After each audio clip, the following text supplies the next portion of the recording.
#1 morning show in Northwest Indiana. News, sports, education, and entertainment. Wake Up GI with Jeffrey Smith. Brought to you by the Gary Community Schools Corporation. All right, everybody, guess what? We're back on a beautiful Wednesday. It's the 24th of April, 2024, and this is Wake Up GI with Jeffrey Smith, as promised. This studio is filled with a bunch of lovely ladies, and so I'm getting a W today on this Wednesday. We've got some very important stuff to talk about with our good friend, Miss Burgess Peoples, and, of course, a couple of her comrades that she's brought in today. So we're going to get ready to meet them in just a second. Once again, we'll be joined by a couple of members from Israel CMA at the bottom of the hour, and then, of course, United Way at the top of the 10 o'clock hour. So with that being said, let's go ahead and get into it. Meet these wonderful ladies who've taken time out of their busy Wednesday to come hang out on Wake Up GI with Jeffrey Smith. So with that being said, first I want to say good morning to our good friend sitting over there behind the console, Miss Burgess Peoples. Of course, it's great to see you. Always with that wonderful smile of yours and you pull off the silver locks. Absolutely amazing. You do. I tell you that all the time. It's absolutely worth it. Thank you. But it's great to see you today, and you've brought a couple of your comrades with you today, I assume. Yes. We have Rosalind Harmon and Lolita Jones from Liberty House Recovery Cafe. Yeah, well, welcome, ladies. I know you. Don't be nervous. It's going to be absolutely fine. We're going to have a great time. I guess I'll start with you. You're Rosalind? I'm Rosalind. Oh, yeah, we'll start with you, Rosalind. See, now I'm looking at you. Okay. So tell us a little bit about yourself, and then we'll get into the Liberty Cafe. Okay, well, my name is Rosalind Harmon. I'm a mother. I'm a wife. I'm 31 years old. Wow, that's a lot. Yeah. After obtaining my bachelor's degree, I started into the mental health field. Yeah. I've been working at 2 hospitals, Munster Community Hospital Nice. and St. Catherine's Hospital in East Chicago, where I sit and talk with people who have just tried to commit suicide. Wow. And so what was your undergrad degree in? Actually, I started out with dentistry and then education. Yeah. And then I just went on and got my degree. Yeah. And I've been in mental health ever since, and I love it. Yeah. So and after that, how'd you fall into mental health? So my dad actually worked for Edgewater Behavioral Health in Gary. Good friends of ours. So I went on and started working there as a residential technician, and then from there I moved on to the hospital. Well, good job. I've had one of my good friends. He was a psychiatrist over at Community. Now he works out there in Maryville, and he might be moving around again. I know he worked at Edgewater. He was a CMO for a while. So yeah, I appreciate that. Yeah. Very good stuff. Now, are you originally from this region? Yeah. Okay. You grew up in Gary? Well, I grew up in Japan. I moved to California, and then my dad retired there, Marine, and then moved to Maryville for my high school days on up. Okay, cool stuff. So you're somewhat of an Army brat. Yeah. All right, good stuff. Nice. Now let's meet this young lady sitting next to you. Tell me about yourself. Introduce yourself. My name is Lolita Jones. I'm a mother, wife, grandmother. Wow. Yeah. And originally from this area? I'm originally from Gary. Nice. There you go. I got to ask you what high school you went to. I went to Roosevelt. There you go. There you go. All right. I felt the kindred spirit. Yes, I get too many absolutely. of these cougars, these fake cats. I'm entitled to one. That's right. You got it. But go ahead. So you grew up in Gary. Yes. And formerly, I owned a daycare. I was an educator. I taught at Aspire Charter Academy. Okay. I taught Gary School, Michigan City Area School. Yeah. I left the school district in 2021. Yeah. God bless you. Yeah. I left the school district in 2021. Yeah. Excuse me. No, you're good. Got something in my throat. No, you're all right. So you left the school district in 2021. And then I started working at this place called Doombrook in Michigan City, Oh, Indiana. okay. Yeah. And so you kind of always been associated kind of with social work and stuff like that. And things Absolutely. Like that. Right. And I worked with parents that lost their kids to the system. Wow. As a family educator. Yeah. And I dealt with system as far as, how do I want to put it? Parents that were in kind of in the system, and living in transitional homes and things like that. So we taught them how to try to get back on their feet. On their feet, get the kids back and Right. things like that. And then I came to Liberty House Recovery Cafe, Yeah. where I'm now certified peer recovery coach, Yeah. working with families and clients with certain addictions. No, because, you know, that's kind of, you know, I appreciate your work as well, because, you know, I get an opportunity to kind of, just by doing the show over a number of years, where I've met people who have, you know, been in these various disciplines like yourself. And a lot of times when you don't, you know, you're not around and you're not exposed to young people like that, you really don't understand about how important stability is. You know, there are parents out here that, for whatever reason, sometimes through no fault of their own, whether it be a failed marriage or abusive marriage or situations like that, they find themselves kind of in this, on the road.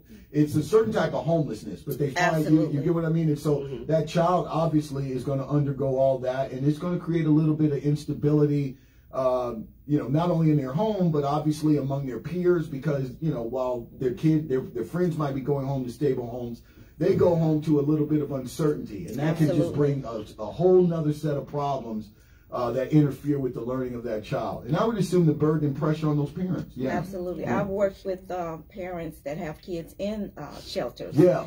And it's sort of hard for the kids to understand, why am I living in this shelter Right. when other people are going home? Yeah. And we try to work with the parents to try to teach them how to get back on their feet. Right. And have a stable life. Well, I want to ask you this, and I want to move over to Burgess and just kind of talk about the entirety of what this wonderful organization is. What are some of the, like, what's a common factor that you've done over the years that's kind of like a first step to go out here and kind of get people on? I mean, is it kind of like, I mean, does it come via a job? Does it come sometimes like, okay, you're going to have to reestablish positive relationships, maybe connecting again with your family? What have you found over the years is probably step one? I think for me, it's positive relationship. Yeah. To get a person to really open up, Yeah. to realize that there is a problem, that they do have some issues. Right. And to get them to trust you. Yeah. Very good stuff. Very good stuff. Pass that mic, slide it over to our good friend Burgess, who's sitting over there in the corner behind that the console. But anyway, Burgess, I'm very impressed with these two young ladies. And thank you for bringing them. But tell us a little bit about this organization and its ancestry. When did it start? Oh, wow. These are the ladies. I asked about that. Yeah. But I can tell you that Pastor Michael Purtle, the executive director, he has been working in this field for a very long time.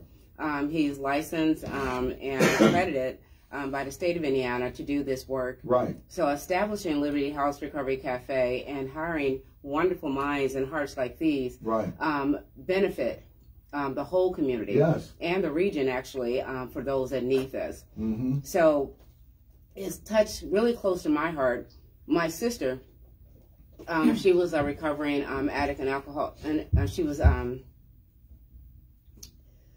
let's go back. So my sister, at an early age, she was raped. Right. And never received proper healing from that type of trauma. She internalized it. Yeah, so try to quiet it. She veered into drugs and alcohol. Right. Which almost killed her. Yeah. And then 10 years before her death, she gave her life back to the Lord. Was able to get off the drugs and the alcohol. But wouldn't it have been amazing if this organization or an organization like this was available to her at the first point of trauma? Yeah. So imagine Liberty House Recovery Cafe existing now. How many children, families, parents that go through different forms of trauma, go through grief, go through addictions of any kind, and they come through recovery, but they have nowhere to go to sustain that recovery. That is this safe place here. This is that beacon of hope that keep them in a sustainable nature so they can get the proper healing they need so they don't go backwards and go back into those things. So this is why this organization is very important to me, and that it just hits home for me because I know the benefit of it.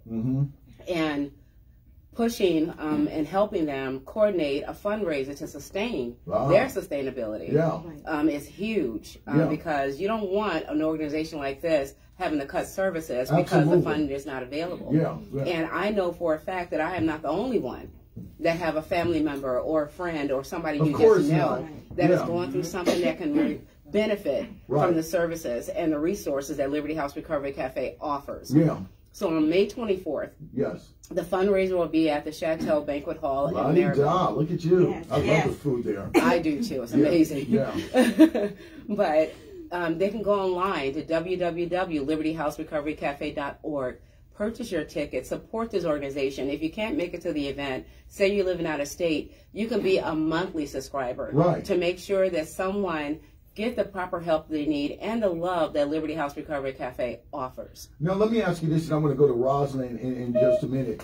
But if you can, one of the things that I always worry about, and I talked to my wife about this as well, you know, operating a nonprofit, is, you know, when you, how big is that space? How does this entity fit in with the others? Because as I said, we work with Edgewater, obviously, and there are a number of other regional Northwest Indiana region type of organizations that are out here. And mind you, I think everybody should have these resources available to them. But this is a very good one. And I just wonder, like, do you partner with others? You get what I mean? Yes. Because I got the United Way coming up at the top of the 10 o'clock hour. And I always ask them, because they've kind of changed their business model ever since I was a young kid and used to see the United Way. Now they go out here and they like support existing nonprofits out here. And I think that's kind of a great space for them to operate. Because the one thing that I always get a little concerned about is redundancy. Yes. You know, because sometimes people, just like in other avenues of life, instead of going out here and saying, you know what, I can assist you, I can be of a value to you, sometimes people go out here and say, I want my own thing. I'm going to go out here and I'm going to do what you do, except it's going to be me. It's and not going to help. Yeah, it does not help. It does not heal, and no one get recovered. Thank you. So with what Pastor Michael Purtle has done is partner with Mental Health America, Right. Edgewater Health, There We you Bloom. He's even in partnership with Horizon Bank and United Way. Right. So all of these partners have an integral role and play an integral part in the recovery of a person. Right. So if there's an issue with this individual that Liberty House Recovery Cafe, that is not their corner, they refer them. See, there you go. To their partners so Right. they can get the actual help for whatever that issue is. That they need, and they can get that type of service. See, that's what I'm talking about. That's what, you know, because that to me is how you help somebody. When you say, listen, this might not be my lane, but guess what? We've got great partners who do exactly what you need. Go over here. Yes. Thank you for that. So let me go to you, Rosalind, and I want you to expand on that, but I also want you to tell me what it looks like to be a client of yours at the Liberty Recovery Cafe. Is there a certain time frame? How does that happen? Okay, yes. So Liberty House Recovery Cafe is open Tuesday through Saturday from 1 to 5 p.m. every day. Yeah. In order to be a member, 1 to 5. 1 to 5 p.m. We're located 6145 Cleveland Street in Maryville, Indiana, behind the plaza. In the back, it's a blue door. 6145 Cleveland Street. By Embassies of Christ. Sort of near it, but right on that corner of Cleveland and 61st. Right. So in order to be a member, it's free. Yeah. Most people think, oh, cafe, are they giving out food? Yeah, no, it's not. we do feed every day at 3 o'clock. So if you just want to come in and get a hot meal, you don't have anywhere, please come. We just want your presence there. Right. And in order to be a member, you just have to come and be consistent there. You'll be enrolled in a circle. The one thing about the cafe that I get told often by the members is, thank you for listening. We are we're certified peer recovery coaches. A lot of people, even when I was working in the hospital with suicidal people, say, I have no one to talk to. Thank you for listening. A lot of people have a lot of traumas and addictions and things that are gunked up, they're suppressed deep down inside them. They need someone to talk to. They don't need medications. I mean, that helps. But what's really solving the issue is it's suppressed down so deep inside, you have no one to get it out to. Especially when you're dealing with some addictive issues that are the result of that. And then, you know, just putting you on a new set of pills isn't always the best answer.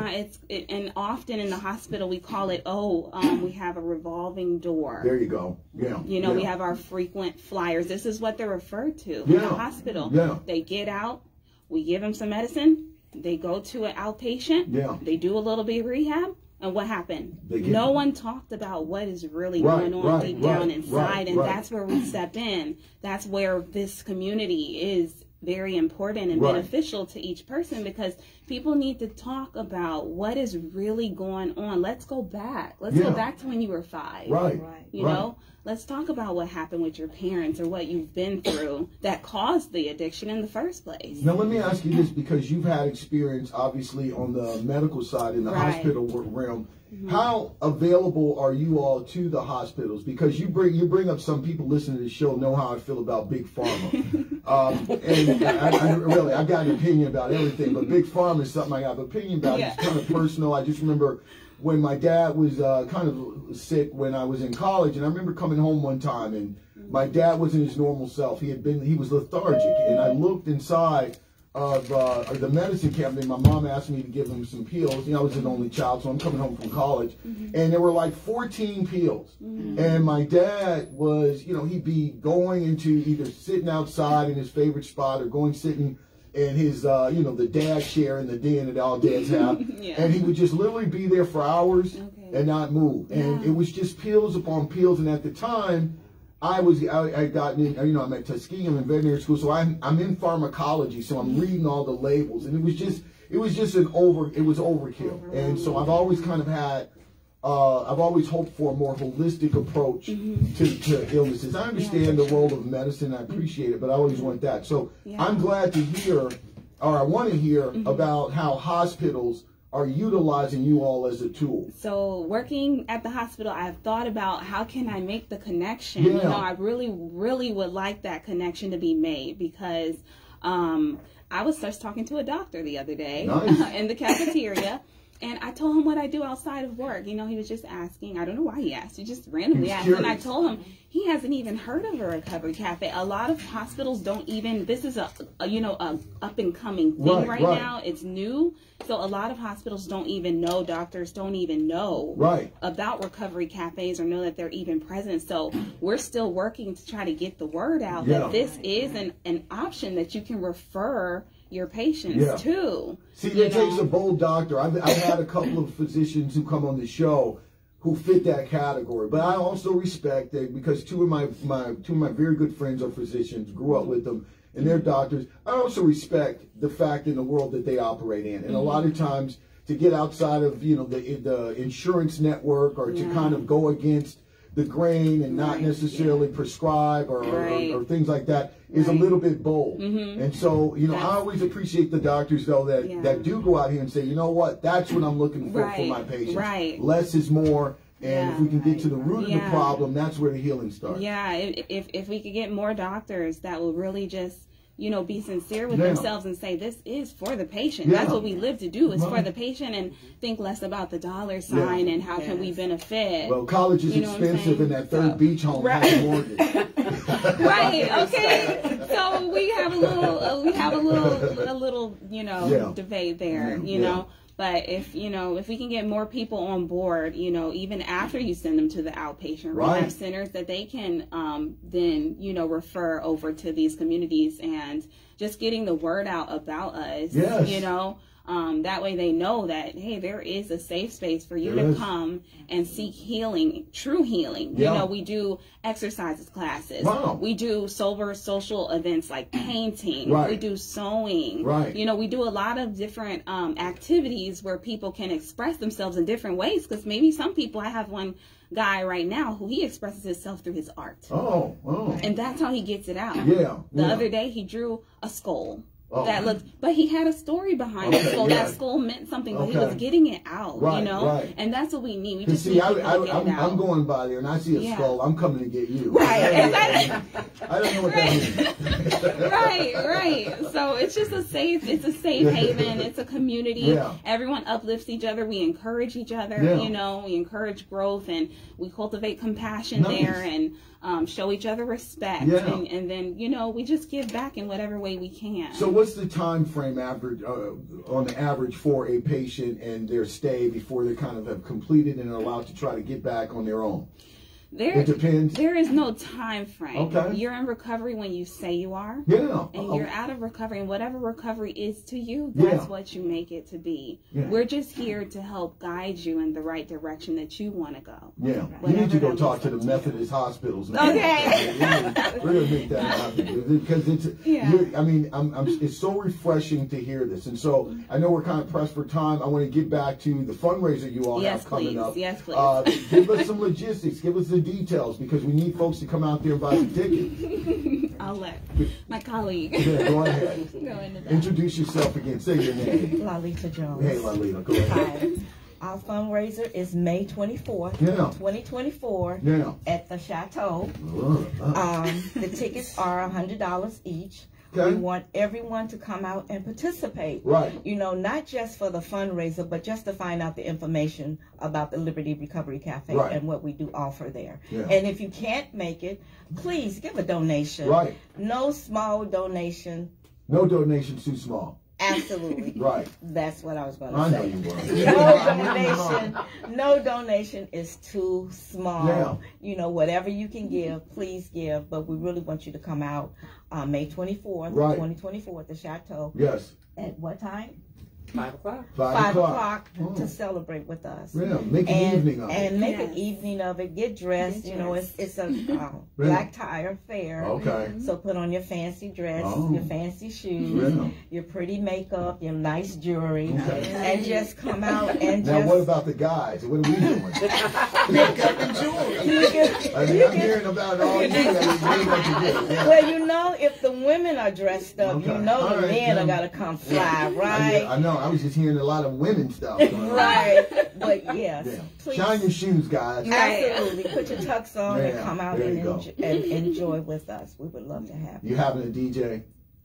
We will have live music. Oh, look at you, classing it up. Nice, nice. No, and is this your singular fundraiser that you do for the year? You just do this is our first annual fundraiser, so there's going to be many to come. Yeah. Many to come. Right. So yeah, I get you. Nice little cash injection. It costs to go out here and operate these free services. Absolutely. Yeah. We want to be able to sustain ourselves. Yeah, absolutely. We're all for it. Well, first of all, ladies, I want to thank you all. This has been, it really has been enlightening. I appreciate the conversation that we had, because I do think that you all are a vital part of the totality of the thing, right? And so I hope the hospitals, the HMOs, the North Shores, all these people out here realize the resources out here in the community, and you're plugged in, so you got to talk more in the cafeteria when these doctors start prodding you. More you. Less hearing about what they're up to. But anyway, so I just want to thank you, and it's been a pleasure, ladies. I appreciate it. Always a pleasure to see you, Burgess, as well. Thank you. It's been our pleasure. Thanks for having us. Thank you for having us. We're going to give